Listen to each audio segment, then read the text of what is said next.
ದೇಶ ಅಲ್ಲಿ ಕೇಂದ್ರ ಸರ್ಕಾರ ಆಗಲಿ ರಾಜ್ಯ ಸರ್ಕಾರ ಆಗಲಿ ಅವ್ರನ್ನ ರಕ್ಷಣೆ ಮಾಡುವಂತಹದ್ದು ನಮ್ಮ ಜವಾಬ್ದಾರಿ ಮಾಡ್ತೀವಿ. ಅದಲ್ಲದೆ ನಾವು ವಿನಂತಿಯನ್ನು ಮಾಡ್ಕೋತೀವಿ. ಈಗೇನು ಕನ್ನಡಿಗರು ವಿಶೇಷವಾಗಿ ದುಬೈ, ಖಾತಾರ್ ಎಲ್ಲ ನಮ್ಮ ಕನ್ನಡಿಗರು ಮತ್ತು ಭಾರತೀಯರು ಎಲ್ಲ ಕಡೆ ಇದ್ದಾರೆ.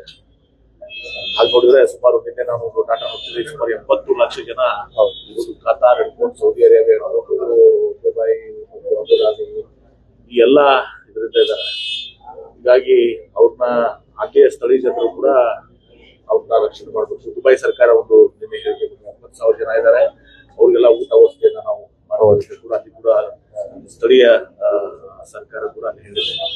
ಹೀಗಾಗಿ ಇದು ಎಲ್ಲರ ಒಂದು ಜವಾಬ್ದಾರಿ. ಈ ಸಂದರ್ಭದಲ್ಲಿ ನಮ್ಮ ಭಾರತೀಯರನ್ನ, ಕನ್ನಡಿಗರನ್ನ ರಕ್ಷಣೆ ಮಾಡುವಂತದ್ದು ಅಷ್ಟೇ ಅಲ್ಲ, ಇದೆಲ್ಲ ಎಲ್ಲಾ ದೇಶದ ಜನರನ್ನು ಕೂಡ ರಕ್ಷಣೆ ಮಾಡುವಂತದ್ದು ಆಯಾ ಸರ್ಕಾರಗಳು, ರಾಜ್ಯ ಸರ್ಕಾರ, ಕೇಂದ್ರ ಸರ್ಕಾರ ಮತ್ತು ಅಲ್ಲಿ ಸ್ಥಳೀಯರು ನಮ್ಮ ಏನು ಅಲ್ಲಿ ಈಗಾಗಲೇ ನೆಲೆಸಿದಾರ ಅವರು ಕೂಡ ಸಹಾಯ ಒದಗಿಸ್ತಾರೆ. ನಿಶ್ಚಿತವಾಗಿ ಕೂಡ ಆ ಜವಾಬ್ದಾರಿಯನ್ನು ನಿಭಾಯಿಸ್ತಾರೆ. ಅದಿರ್ಬೋದು, ಎಲ್ಲಿ ಯಾವುದೇ ನಮ್ಗೆ ಸುಮಾರು 4 ಜನ ಇದ್ದಾರೆ.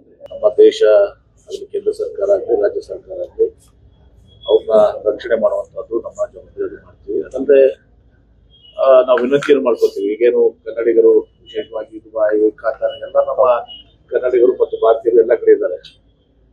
ಹಾಗೆ ನೋಡಿದ್ರೆ ಸುಮಾರು ನಿನ್ನೆ ನಾನು ಡಾಟಾ ನೋಡ್ತಿದ್ದೆ, ಸುಮಾರು 70 ಲಕ್ಷ ಜನ ಖಾತಾರ್ ಹಿಡ್ಕೊಂಡು ಸೌದಿ ಅರೇಬಿಯಾ ಹಿಡ್ಕೊಂಡು ದುಬೈ ಮತ್ತು ಅಬುದಾಬಿ ಈ ಎಲ್ಲ ಇದರಿಂದ ಇದ್ದಾರೆ.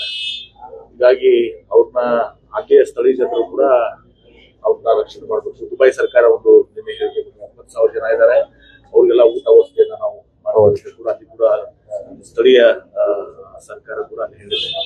ಹೀಗಾಗಿ ಇದು ಎಲ್ಲರ ಒಂದು ಜವಾಬ್ದಾರಿ. ಈ ಸಂದರ್ಭದಲ್ಲಿ ನಮ್ಮ ಭಾರತೀಯರನ್ನ, ಕನ್ನಡಿಗರನ್ನ ರಕ್ಷಣೆ ಮಾಡುವಂತದ್ದು ಅಷ್ಟೇ ಅಲ್ಲ, ಇದೆಲ್ಲ ಎಲ್ಲಾ ದೇಶದ ಜನರನ್ನು ಕೂಡ ರಕ್ಷಣೆ ಮಾಡುವಂತದ್ದು ಆಯಾ ಸರ್ಕಾರಗಳು, ರಾಜ್ಯ ಸರ್ಕಾರ, ಕೇಂದ್ರ ಸರ್ಕಾರ ಮತ್ತು ಅಲ್ಲಿ ಸ್ಥಳೀಯರು ನಮ್ಮ ಏನು ಅಲ್ಲಿ ಈಗಾಗಲೇ ನೆಲೆಸಿದಾರ ಅವರು ಕೂಡ ಸಹಾಯ ಒದಗಿಸ್ತಾರೆ. ನಿಶ್ಚಿತವಾಗಿ ಕೂಡ ಆ ಜವಾಬ್ದಾರಿಯನ್ನು ನಿಭಾಯಿಸ್ತಾರೆ.